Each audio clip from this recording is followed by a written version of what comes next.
Hello दोस्तों, आज हम बात करने वाले हैं ट्रायक के बारे में। ट्रायक ट्रायक एक पावर सेमीकंडक्टर स्विच है जो पावर इलेक्ट्रॉनिक्स कन्वर्टर्स के अंदर सबसे ज्यादा यूज होती है। मतलब ट्रायक का यूज एसी पावर को कंट्रोल करने के लिए होता है। ट्रायक जो है उसका full name try electro triode for alternating current है। ट्रायोड का मतलब है ट्राई इलेक्ट्रोड। ट्राई इलेक्ट्रोड का मतलब है तीन इलेक्ट्रोड। ठीक है, तीन इलेक्ट्रोड मतलब तीन टर्मिनल। मतलब ट्रायक के स्ट्रक्चर में तीन टर्मिनल होंगे और इसका काम बेसिकली एसी पावर को कंट्रोल करने के लिए होता है। और ट्रायक बाई डायरेक्शनल स्विचिंग डिवाइस है जो बोथ डायरेक्शन मतलब फॉरवर्ड और रिवर्स दोनों डायरेक्शन में कंडक्ट करेगा। ठीक है, मतलब ये एक एसी सप्लाई सोर्स होगा। उस सर्किट में ट्रायक का यूज एसी वोल्टेज को कंट्रोल करने के लिए किया जाएगा।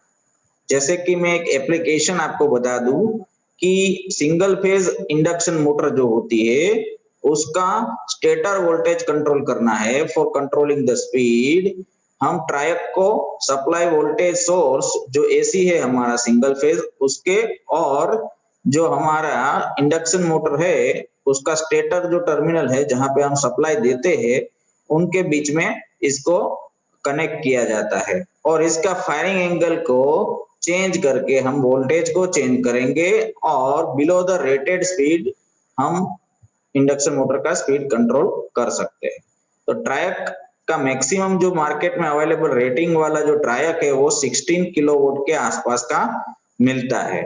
ये एक बाई डायरेक्शनल डिवाइस है। ठीक है, तो देखिए हम पहले तो फिजिकल कंस्ट्रक्शन, उसके बाद two transistor analogy, then circuit symbol के बारे में बात करेंगे। देखिए ट्रायक का सर्किट सिंबल जो आपको दिखाई देता है यहाँ पे, इसमें तीन टर्मिनल होते हैं। एक होता है मेन टर्मिनल 2, दूसरा होता है मेन टर्मिनल 1 यानी MT1 और MT2 और तीसरा टर्मिनल है जो गेट है। गेट टर्मिनल को हम कंट्रोल टर्मिनल बोलते हैं। इसीलिए ये एक कंट्रोल डिवाइस है। ठीक है, जिसको हम गेट में दिए जाने वाले फायरिंग पल्सेस से हम कंट्रोल कर सकते हैं, यानी गेट वोल्टेज से हम ट्रायक को कंट्रोल कर सकते हैं। तो बेसिकली ये सिंबल का मतलब क्या है, ये एक बाई डायरेक्शनल स्विचिंग डिवाइस है। ये हम डिफाइन कर सकते हैं इस सिंबल की तरह से। देखिए ये सिंबल आपको दिखाई देता है, इसमें दो SCR को एंटी पैरेलल कनेक्शन में कनेक्ट किया है। कैसे पता चलेगा, इस बीच वाले स्ट्रक्चर से जिसको हम टू थायरिस्टर एनालॉजी बोलते हैं। इसमें आप देखिए MT2 MT1 देखिए, और यहाँ पे गेट यहाँ पे देखिए ये एक SCR है, दूसरा SCR यहाँ पे है। दोनों SCR एक दूसरे के साथ एंटी पैरेलल में कनेक्टेड है। एंटी पैरेलल कनेक्शन किसको बोलते हैं कि जिसमें एक SCR दूसरे SCR के साथ ऑपोजिशन में पैरेलली कनेक्ट हो। ठीक है, ये दोनों एक दूसरे के साथ पैरेलल कनेक्शन में है, लेकिन यहाँ पे देखिए कि एक दूसरे का जो टर्मिनल कनेक्ट होता है वो अलग अलग होता है। मतलब ये अगर 1 नंबर बोल दो और इसको दूसरा SCR बोल दो तो ये 1 नंबर वाला जो SCR है उसका एनोड है वो दूसरे के कैथोड के साथ कनेक्टेड है, और जो 1 नंबर का कैथोड है वो दूसरे के एनोड के साथ कनेक्टेड है। और वहां से हम दो टर्मिनल निकालते हैं जिसको हम MT2 और MT1 बोलते हैं। दोनों का गेट टर्मिनल कॉमन है, आप देख सकते हैं स्ट्रक्चर में, इसलिए इसमें यहाँ पे आपको ऐसा सिंबल दिखाया गया है। अब इसको थोड़ा और देखते हैं कि हमें मालूम है कि SCR जो है वो PNPN डिवाइस है। तो यहाँ पे एनोड है, एनोड पॉजिटिव होता है यानी P लेयर, और यहाँ पे कैथोड है जो N लेयर जो नेगेटिव होता है, यानी ऊपर P नीचे N, बीच में NP यानी PNPN। ओके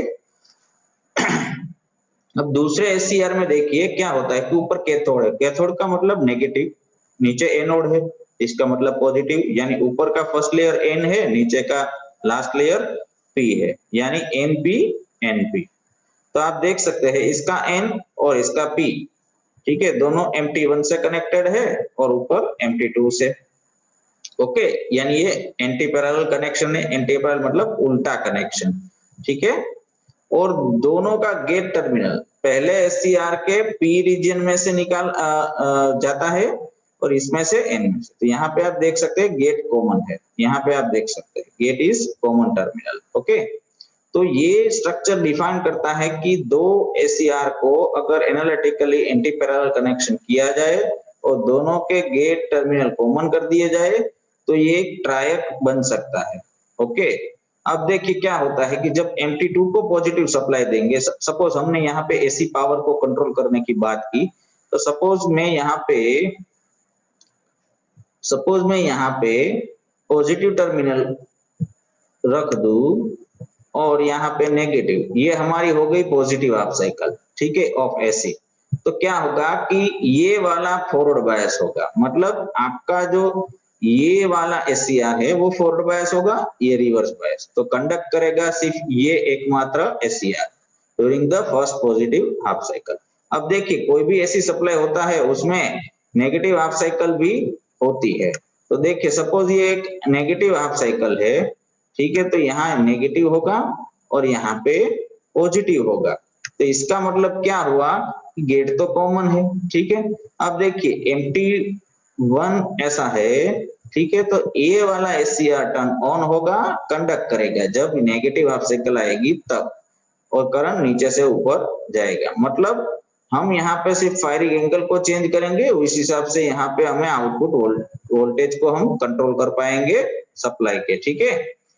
तो इस हिसाब से ये कंडक्ट करेंगे, यानी ये जो ट्रायक है वो कंडक्ट करेगा। ओके, तो देखिए ये पॉजिटिव हाफ साइकिल में भी कंडक्ट होता है, नेगेटिव हाफ साइकिल में भी कंडक्ट होता है, इसलिए इसको बायडायरेक्शनल स्विचिंग डिवाइस बोला जाता है। ओके, इसको बायडायरेक्शनल स्विचिंग डिवाइस बोला जाता है, इसीलिए ट्रायक एक बायडायरेक्शनल स्विचिंग डिवाइस है। और एसी वोल्टेज को सिर्फ गेट टर्मिनल में दिए जाने वाले फायरिंग एंगल से कंट्रोल करता है। ओके, तो gate is a control terminal.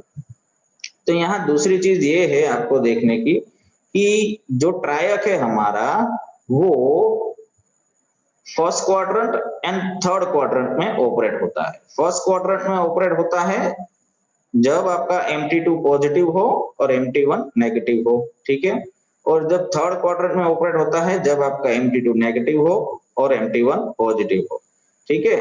तो और एक और चीज आपको खास ध्यान रखने वाली बात है कि ट्रायक में 4 ऑपरेटिंग मोड होते हैं। ये 4 ऑपरेटिंग मोड आपको क्या बोलते हैं कि भाई आपका फर्स्ट कंडीशन ये है कि MT2 पॉजिटिव MT1 नेगेटिव, दूसरा कंडीशन है MT2 नेगेटिव MT1 पॉजिटिव, जैसे कि हमने अभी अभी पढ़ा। तो इसमें एक मेन चीज है 4 मोड कैसे हुए, ये तो 2 मोड हुए नहीं, ये गेट वोल्टेज आपका पॉजिटिव हो तब भी टर्न ऑन होता है, आप नेगेटिव गेट सप्लाई दो तब भी टर्न ऑन होता है। तो इसका मतलब आपका गेट वोल्टेज पॉजिटिव हो तब भी टर्न ऑन होगा और आपका गेट वोल्टेज नेगेटिव हो तब भी आपका ये ट्रायक टर्न ऑन होगा। मतलब गेट वोल्टेज की पोलैरिटी के ऊपर ये ट्रायक डिपेंड नहीं करता, कंडक्ट होना किसी भी पोलैरिटी का वोल्टेज दे दोगे तो ट्रायक टर्न ऑन जरूर होगा, ठीक है। तो इसका 4 मोड होगा। कैसे 4 मोड डिफाइन करेंगे, MT2 positive MT1 negative with gate positive with respect to MT1, ठीक है। गेट में यहाँ पे हम कनेक्ट करेंगे गेट और MT1 के बीच में सप्लाई वोल्टेज, ठीक है, और MT2 और MT1 के बीच में सप्लाई वोल्टेज कनेक्ट करेंगे। तो देखिए गेट पॉजिटिव होगा with respect to MT1 and MT2 is also positive with respect to MT1, तो ये पहला मोड हो गया। अब दूसरा मोड ये होगा कि MT2 is also positive with respect to MT1 but gate is negative with respect to MT1, तो इसमें भी टर्न ऑन होगा, ये दूसरा मोड हो गया। अब इससे उल्टा MT2 negative with respect to MT1, ठीक है, और gate is positive with respect to MT1, तो इसमें ये तीसरा मोड हो गया, इसमें थर्ड क्वाड्रेंट में ऑपरेट होगा। अब MT2 नेगेटिव और MT1 पॉजिटिव और gate is also negative with respect to MT1, तो ये केस हो गया फोर्थ मोड, ठीक है। 4 मोड इस प्रकार से इसके ऑपरेटिंग में होंगे जो हम समझेंगे अभी। तो यहाँ पे इस स्लाइड में हम देखेंगे कि 2 प्रकार के मैंने स्ट्रक्चर आपको दिखाया है ट्रायक के, ठीक है, ये लो पावर ट्रायक है और ये हाई पावर ट्रायक का स्ट्रक्चर है। तो यहाँ पे देखिए लो पावर में आप कैसे आइडेंटिफाई करोगे कि कौन सी टर्मिनल, कौन सा MT2, MT1 और गेट है। तो पहले आपको क्या करना होगा कि ये हीट सिंक और ये जो नंबर लिखा हुआ पोर्शन है वो आपकी तरफ रखना है, जिसमें लेफ्ट साइड वाला फर्स्ट जो होगा वो MT1 है, second terminal MT2, third terminal is a gate. Okay, तो पहले ये नंबर जहां लिखा होता है वो आपकी तरफ रखना है। तो लेफ्ट वाला MT1, बीच वाला MT2, तीसरा गेट टर्मिनल। तो ये हाई पावर है, तो इसमें बोल्ट स्ट्रक्चर होता है जिसमें देखिए गेट है, MT1 है और ये MT2। देखिए यहाँ पे सिंबल में देखिए गेट टर्मिनल जो होता है वो बेसिकली MT1 के नजदीक होता है और MT2 एक अलग टर्मिनल होता है। मतलब गेट जो है वो MT1 से एकदम नजदीक होता है, ठीक है, कंपेयर टू MT2। जैसे कि आपने SCR में देखा कि जो PN स्ट्रक्चर होता है, इसमें यहाँ पे निचला जो P रीजन है वहां गेट होता है, ठीक है। इसी प्रकार से ये दोनों के बीच में डिस्टेंस एक साथ होते हैं और ये थोड़ा अलग होता है। तो यहाँ पे देखिए ऊपर जो दो टर्मिनल है, एक MT1 है और एक गेट है, और दूसरा अलग है वो MT2 है। तो यहाँ पे एक और चीज आप देख सकते हैं कि जो छोटा वाला है वो गेट टर्मिनल है और जो बड़ा वाला टर्मिनल है वो MT1 है। ओके, इससे आप इसका भी आइडेंटिफिकेशन कर सकते हैं। तो यहाँ पे आप स्ट्रक्चर देखिए, ये PN स्ट्रक्चर है। तो P1, N1, P2, ओके, ये तीन रीजन। अब देखिए यहाँ पे N2, यहाँ पे N4, यहाँ पे N3, ओके। तो ये पूरा स्ट्रक्चर MT2 कहाँ पे कनेक्टेड होता है? बेसिकली MT2 कनेक्ट होता है P1 और N3 के साथ, एक साथ कनेक्ट होता है। अब यहाँ पे कौन सा सोर्स लगाओगे उस हिसाब से यहाँ पे ये रीजन ऑपरेट होंगे, ठीक है। ये दोनों रीजन एक साथ कभी भी ऑपरेट नहीं होंगे, या तो P1 ऑपरेट होगा या तो N3 ऑपरेट होगा, ये दोनों एक साथ नहीं होंगे क्योंकि MT2 दोनों के साथ कनेक्टेड है। ओके, अब MT2 की पोलैरिटी पॉजिटिव रहेगी तो P1 ऑपरेट होगा, N3 ऑपरेट नहीं होगा। अगर MT2 की पोलैरिटी नेगेटिव रहेगी तो P1 ऑपरेट नहीं होगा, N3 ऑपरेट होगा, ठीक है। तो ये दोनों एक साथ ऑपरेट कभी नहीं होंगे। अब देखिए MT1 जो है नीचे और गेट, ये दोनों दो रीजन से कनेक्टेड होते हैं। N2 और P2 के साथ कनेक्ट होता है आपका MT1, ठीक है। सेम यहाँ पे जैसा था वैसा भी यहाँ पे होता है, ठीक है। और यहाँ पे गेट देखिए वो भी P2 और N4 के साथ कनेक्टेड होता है, ठीक है। यहाँ पे आप उसका कनेक्शन मेंशन किया हुआ है ब्लैक लाइन से, आप देख सकते हैं। जैसे यहाँ पे ये दोनों एक साथ नहीं ऑपरेट होते हैं, वैसे ही MT1 यहाँ पे MT1 की पोलैरिटी पे डिपेंड करेगा कि आपका N2 या P2 कंडक्ट होगा, ठीक है। अब वो डिपेंड करेगा कि यहाँ कौन सी पोलैरिटी है। अब देखिए जब गेट और MT1 के वोल्टेज की बात आती है तो उसकी पोलैरिटी पे डिपेंड करेगा कि कौन सा रीजन कंडक्ट कर रहा है। गेट नेगेटिव है, MT1 पॉजिटिव है, तो यहाँ पे P2 और N4 का रीजन आएगा ऑपरेशन में, ठीक है, P2 और N4।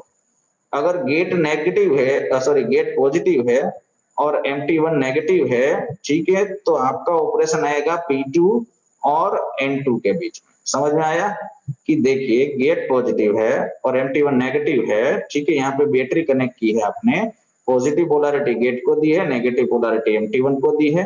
तो देखिए इसमें से कौन सा रीजन ऑपरेट होंगे? ये तीन रीजन है, N4, P2 और N2, ठीक है। यहाँ पॉजिटिव, यहाँ नेगेटिव, ठीक है। समझ में आया? Suppose let me show you once again, यहाँ आपने पॉजिटिव दिया है और यहाँ नेगेटिव दिया है, तो कौन सा ऑपरेट होगा? तो देखिए पॉजिटिव, तो ये ऑपरेट नहीं होगा, ये ऑपरेट होगा, यानी P2, और यहाँ देखिए नेगेटिव है तो N2 ऑपरेट होगा, मतलब ये रीजन ऑपरेट होंगे P2 और N2। ओके, तो यहाँ पे आपका करंट फ्लो होगा, ठीक है, ऐसे।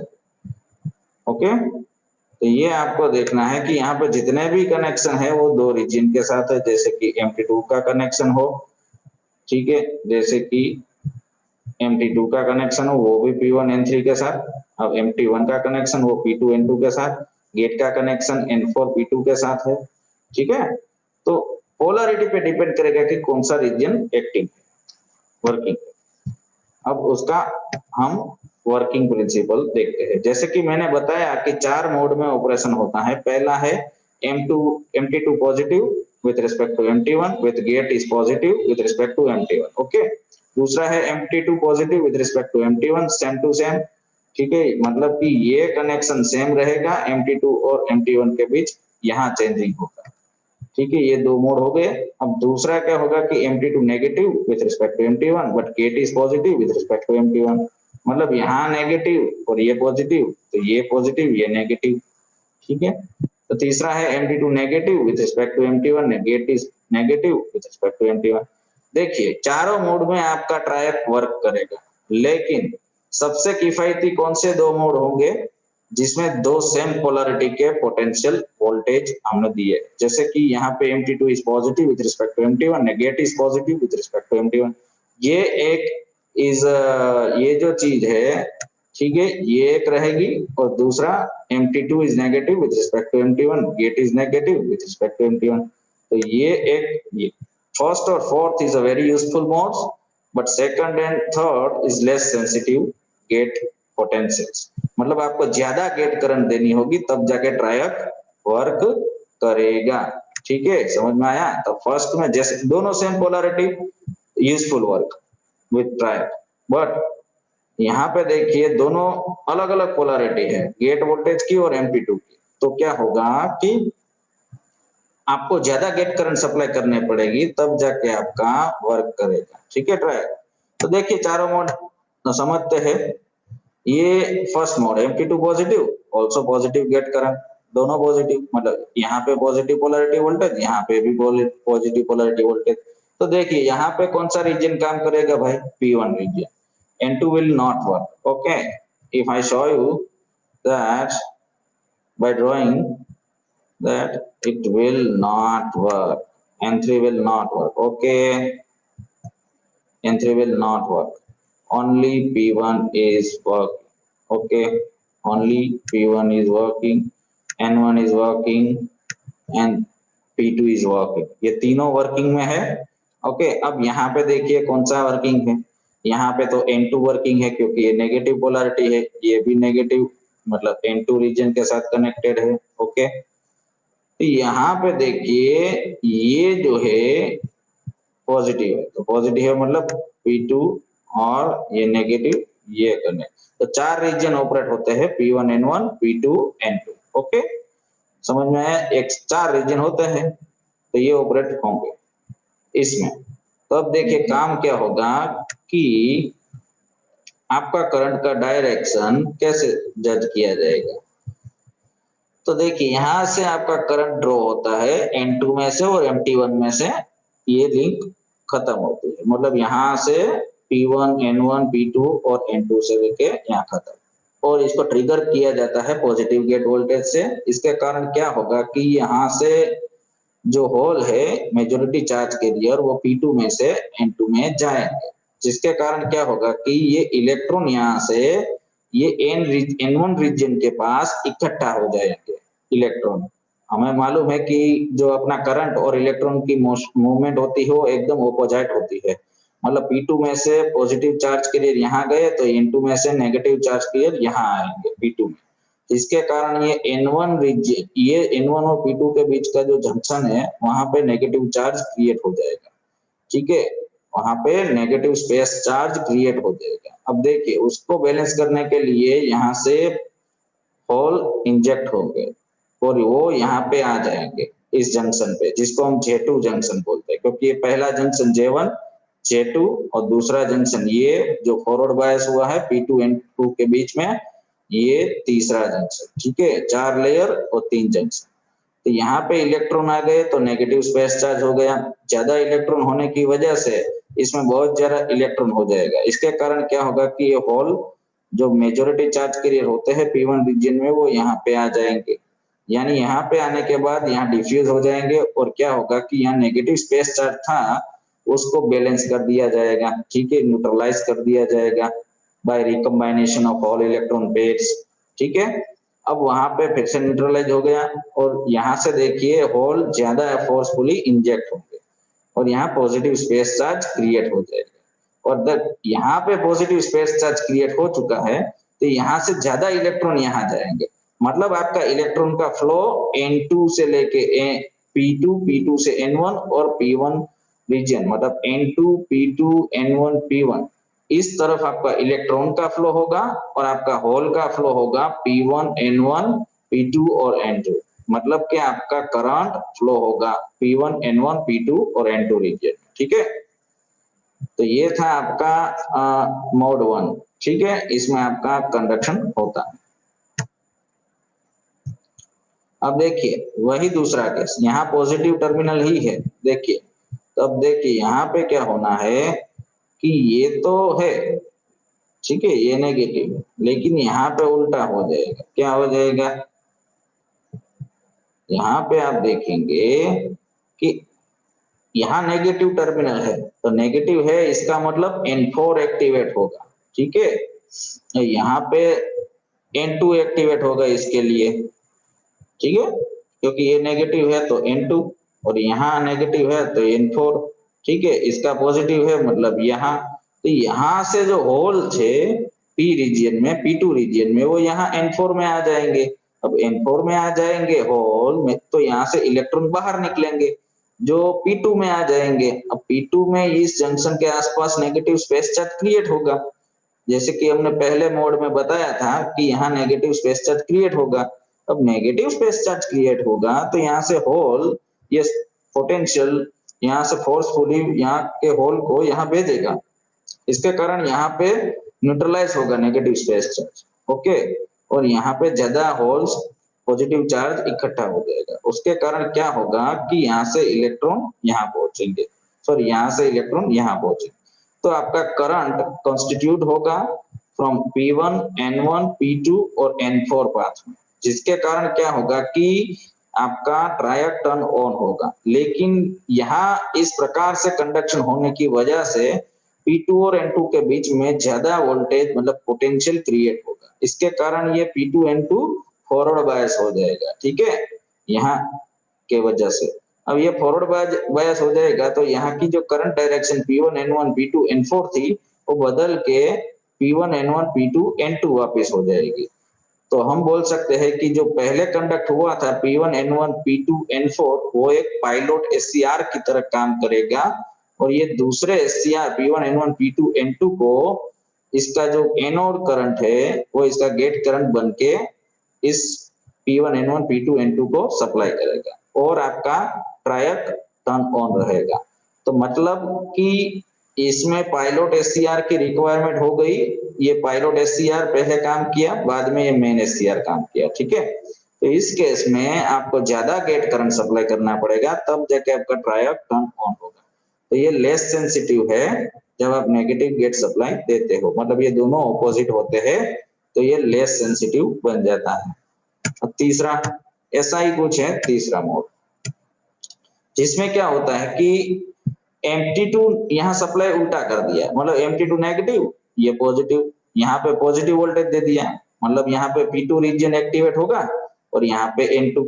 ठीक है, तो यहाँ पे देखिए इसके लिए यहाँ P2 एक्टिवेट है, इसके लिए P2 एक्टिवेट है और इसके लिए भी P2 है, मतलब दोनों के तरफ P2 में से ही सब कुछ बाहर निकल रहा है। यहाँ से P2 में से होल यहाँ N2 में जाते हैं और यहाँ से इलेक्ट्रॉन निकल के यहाँ पे आ जाते हैं जंक्शन J2 में, मतलब N1 और P2 के बीच में। और यहाँ से भी देखिए होल जो है P2 में से P2, N1, P1 और N3 में ट्रैवल करेंगे। ये नेगेटिव है, इसलिए यहाँ पे P1 काम नहीं करेगा, सिर्फ N3 काम करेगा। ओके, तो यहाँ पे देखिए ज्यादा चार्ज कैरियर फ्लो होंगे, तो आप देख सकते हैं।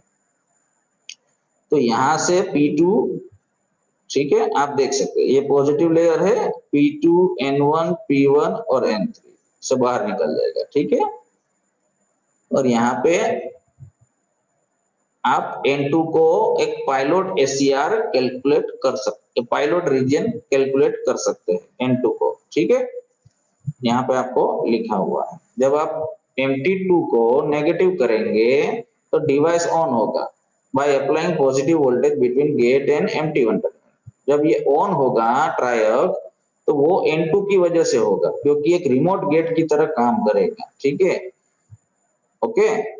और ये स्ट्रक्चर बन जाएगा P2N1 P1 N3, P2N1 P1 N3, okay. तो एक्सटर्नल गेट करंट जो है वो फॉरवर्ड बायस करेगा P2N2 को, मतलब ये P2N2 को फॉरवर्ड बायस, क्योंकि यहाँ से चार्ज कैरियर यहाँ डंप हो रहे हैं, तो इस जंक्शन को फॉरवर्ड बायस ही किया जाएगा because of this gate voltage, ठीक है। तो इसके कारण क्या होगा कि जो करंट है वो इंक्रीज हो जाएगा और ज्यादा से ज्यादा होल इंजेक्ट होंगे P2 रीजन में से N1 रीजन में, जिसके कारण वहां पे पॉजिटिव स्पेस चार्ज होगा, ठीक है। मतलब ज्यादा से ज्यादा होल यहाँ इंजेक्ट होंगे तो पॉजिटिव स्पेस चार्ज होगा यहाँ पे, ठीक है।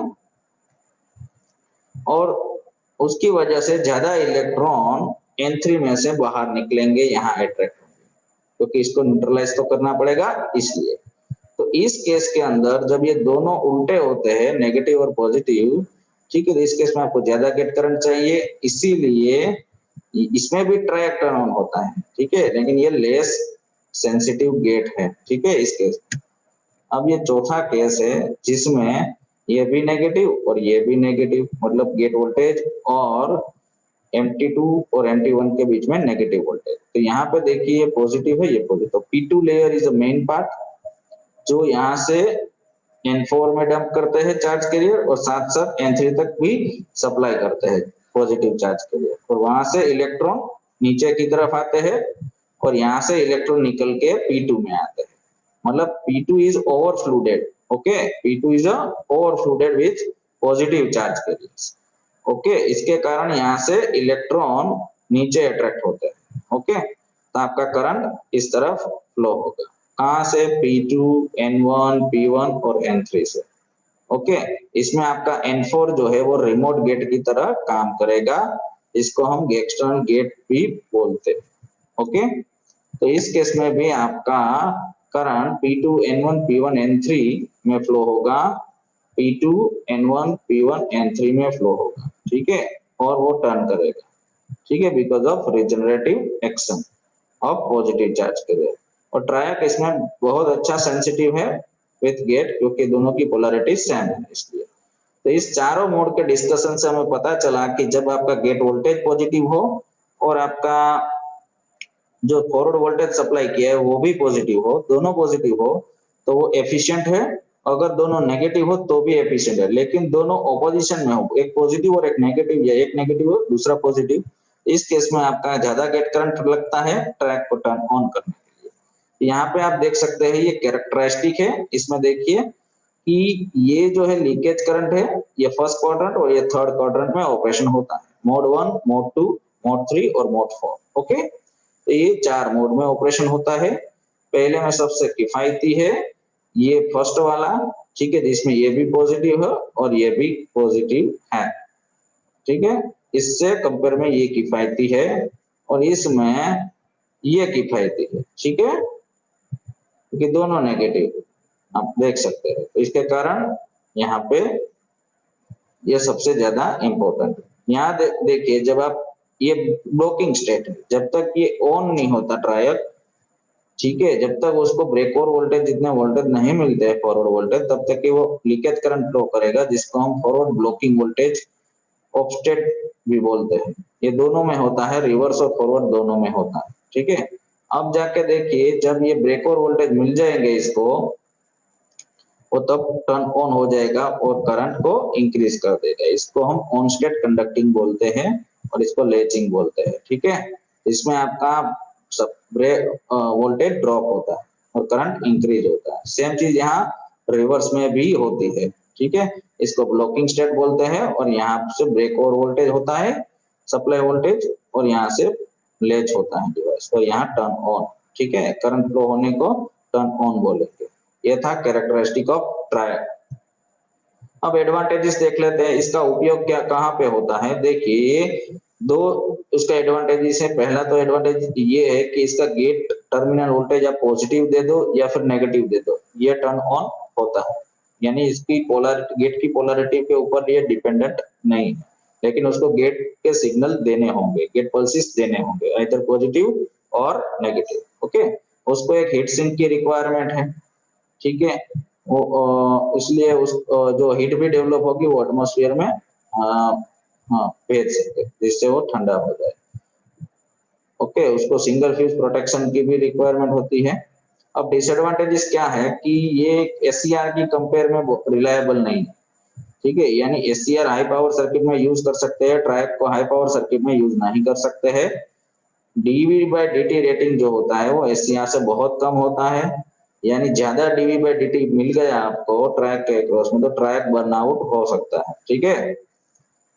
Lower ratings are available compare to SCR, जैसे कि हमने बोला था कि 16 किलोवाट रेटिंग में मिलता है, उससे कम भी मिलता है, ज्यादा नहीं मिलता, ठीक है।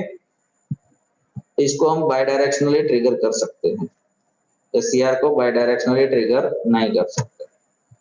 I hope you understand this lecture. This lecture is very useful for understanding the work of TRIAC. Thank you very much.